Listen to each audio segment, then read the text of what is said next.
ஜெயலலிதாவுக்கு நெருக்கமாக, அதைவிட சசிகலாவுக்கு நெருக்கமாக, அதைவிட இளவரசுக்கு மிக மிக நெருக்கமாக இருந்தவர் செந்தில் பாலாஜி. அந்த செந்தில் பாலாஜி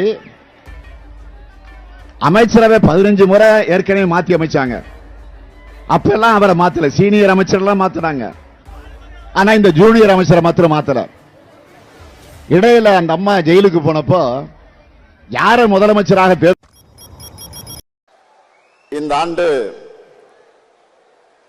முப்பெரு விழாவை கரூரில் நடத்த வேண்டும் என்று அனுமதி கேட்டு அருமை சகோதரர் செந்தில் பாலாஜி அவர்கள் என்னிடம் வந்தார்.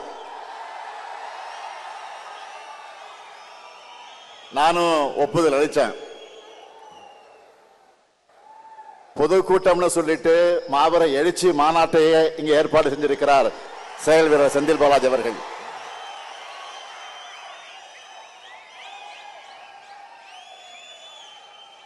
நாம கோடு போட சொன்னா ரோடு போடுவாரு.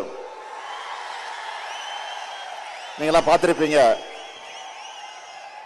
ரோடு போட்டு அந்த ரோடு மேலதான் நான் வாகனத்தில் வந்தேன்.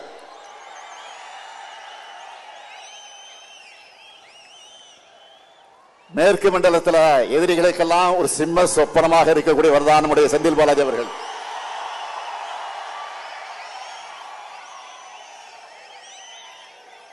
அதனாலதான் அவர் வெளியில இருந்தா தங்களால் நிம்மதியா தூங்க முடியாதுன்னு அவரை முடக்க பார்த்தாங்க.